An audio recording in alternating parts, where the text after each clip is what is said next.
Final Fantasy 15, a game that has been in the making for 10 years now.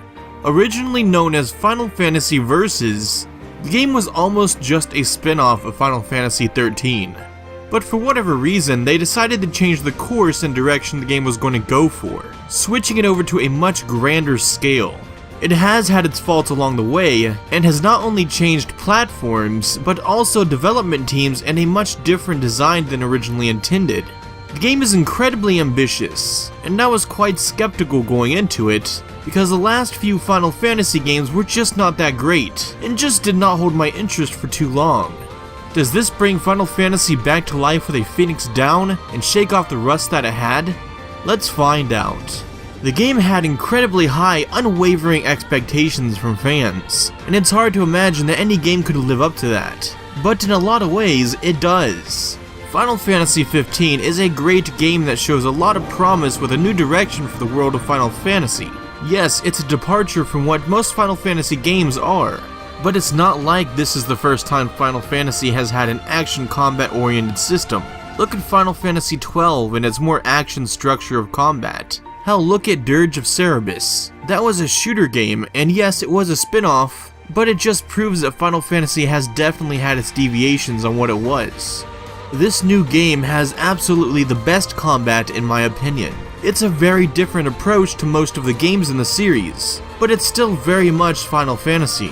It has all sorts of things you would imagine in a Final Fantasy game, having such things as summons, chocobos, crystals, items, and an amazing soundtrack to go along with it. It puts you right in this world pretty much straight from the get-go, with not much to go on. You are Noctis, and you are on your way to get married in order to bring peace to this world.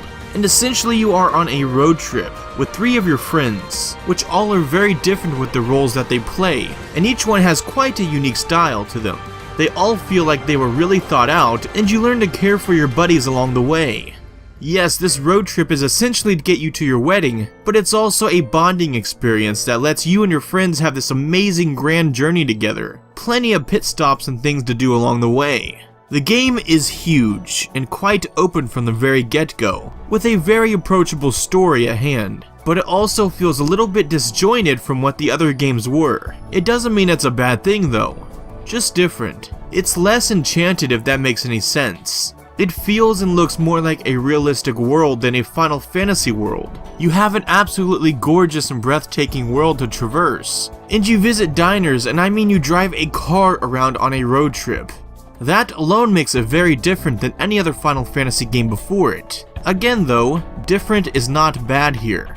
To me, the best part of the game is the moments where you are just hanging out with your friends, and just talking and living up your days. There is sort of a beauty within the tale of your friends and building up this relationship with them, and living every day with each other as much as you possibly can. Each friend has a different something to add to the experience. Prompto takes pictures along the way to keep as keepsakes and memories of a trip that friends have taken together. Ignis cooks during the night and ultimately helps get the group's hunger up, and they all set up camp together and just kind of hang out enjoying the night. It really lets you form a bond with them and continue building it up every single day. It's that very connection and all the actions that take place with all your friends. It helps you really draw into all these characters, and it really immerses you into this group. You get to know each one on an individual level, and you learn to really care about them. And making the player who is playing the game care tremendously about a character, it's really hard to do in games, and when it's done right, it's quite magical.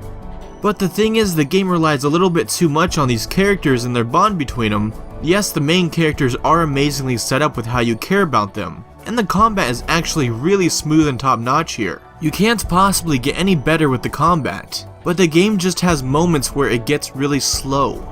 Any road trip is going to have its downtime and slow, boring moments, and these characters can only carry it so far. It's still a breathtaking game, but it relies way too much on these individuals, and not enough on everything else it has in the world. The game has a wonderful beginning. It's not like most Final Fantasy games where you start off really slow setting things up. This game's introduction is pretty short with smaller scenes thrown about. Sure, it does teach you things, and you'll be going through a smaller part of the area first, almost like a quick tutorial to get a hang of things. However, if you want to, you can skip the tutorial altogether. If it's your first time playing, it's recommended you do it, but you can skip it. And you can go back to it whenever you want, no matter what time it is in the game. You don't need it, but it certainly is helpful. The game has a vast world that doesn't feel empty at all. You will be doing plenty of things along the way with side quests. There will be a lot of driving and a lot of on-foot stuff, which is understandable in such a big world. But it also does grow dull at times. You can hunt monsters, go fishing, race chocobos, play a weird pinball game, and so much more, but often enough, it feels really tedious and boring. You'll find yourself on long lengths of journey a lot of the time, where there's not really much going on. I guess it's not meant to be fun all the time, but this is a video game after all, it should be fun. You'll be spending a lot of time fighting monsters and enemies along the way. When you look at the game, the first thing you're going to notice besides all the gorgeous landscapes is the combat. The past games have always really stuck to a turn-based system, with 1 or 2 games maybe having an action combat system.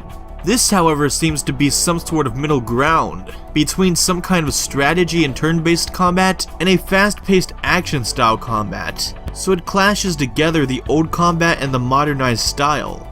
At the heart of the combat, it's actually very simple.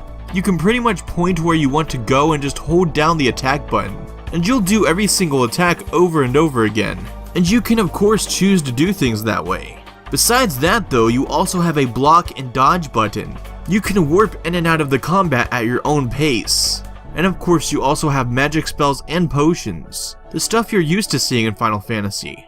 I feel like every action in combat has a weight to it. Your choices really matter here. Your group does not fully recover health after combat, so you'll have to make camp in order to fully rest and recover. So ultimately you have to learn how to conserve your energy and really think and calculate your risks and rewards. You have to be cautious and take every battle seriously, because the tougher dungeons can really be a pain, and if you're not carefully managing how you do things, you could end up with a really tough battle on your hands. The one thing I did not like about the combat was the camera. It was a pain at times where it definitely needed to be working. It tries to fixate its best camera angle, but sometimes it just fails and gets stuck behind something. And it's just an issue and a pain when you're trying to take on someone in a tough challenge, and it can be on the frustrating end of the spectrum of things. Its really only issue it had was in forests or hallways. Every other time it didn't really have any problem. The combat, however, is very flashy and high quality here. It shows it off well. It's very approachable and it really does a good job at being able to pick up and play. There is a certain depth to players that do want to get better at it, but the combat is also built in a way where if you're not necessarily good at action games, this will help you. That's not to say there is no challenge in the game, but the main story is able to be beaten without too much of a problem. There are side challenges and extra additions to things in the world that can pose a challenge to the more people that want that. Surprisingly, the story is to the point, and it doesn't really branch off a lot. There's no real complicated extra filler here. It pretty much sticks to the point here, and it doesn't really run into the same issues of the past games. There's no convoluted story that you really can't figure out. It does not have Kingdom Hearts syndrome in the sense that the story is all over the place. The story really focuses on camaraderie between all 3 friends and the traveling across the huge world together. You all are sharing an unforgettable bond.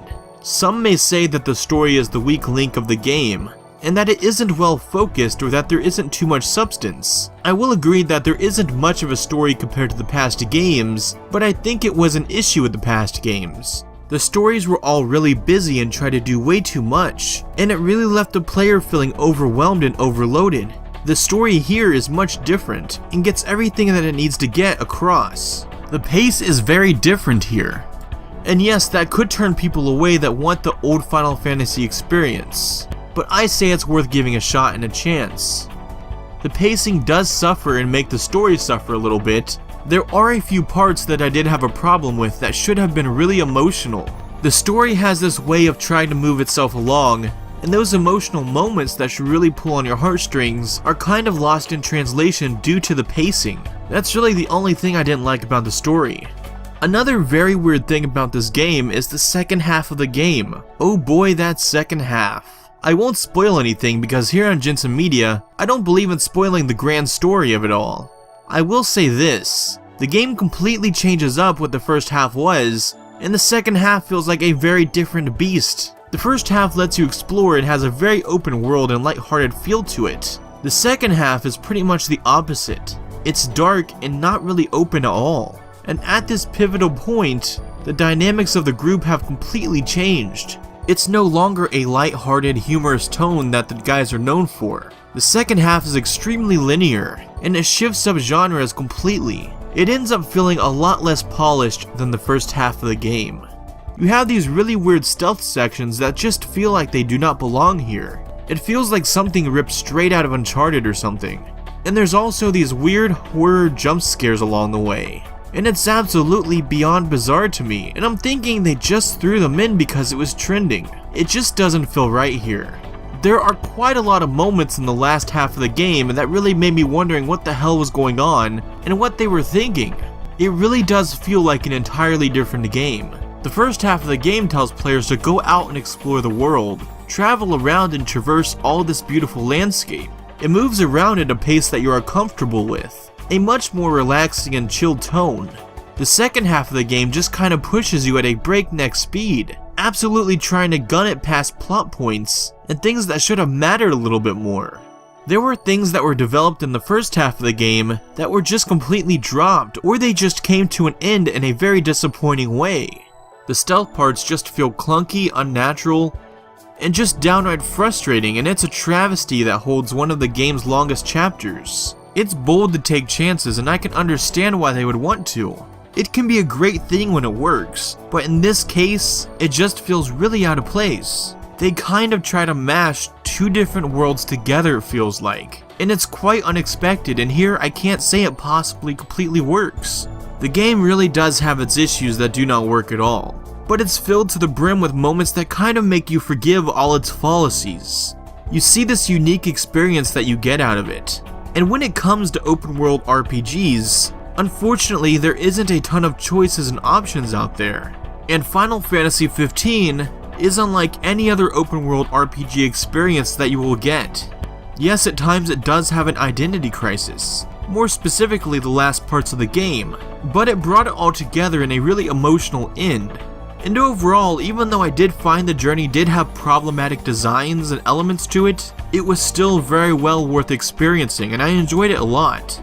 Final Fantasy 15 gets an 8 out of 10, and even with its few identity issues it has during the second half of the game, I still believe strongly that it's worth playing by any RPG fan. If you love RPGs, you're not going to want to pass up on this. And if you love Final Fantasy, it's not like the past games, but again, you won't want to pass up on this. It's a huge world and a huge game, and I think it should be experienced by anyone that loves these games. Overall guys, I would say get the game. It is a great game. And again, I do think it is important to form your own opinion. I'm just giving mine and my review of it, but I am one individual guy here. All opinions are going to be different across the board, but I do know I'm not getting paid for this. This is just my own personal opinion of the game, and take it as you will. So that's gonna be it guys. This wraps up another review and another video. If you did like this video and this review, please hit that like button and please subscribe, and go ahead and comment if you did like it. I make these videos almost every day and I'm always working on something new.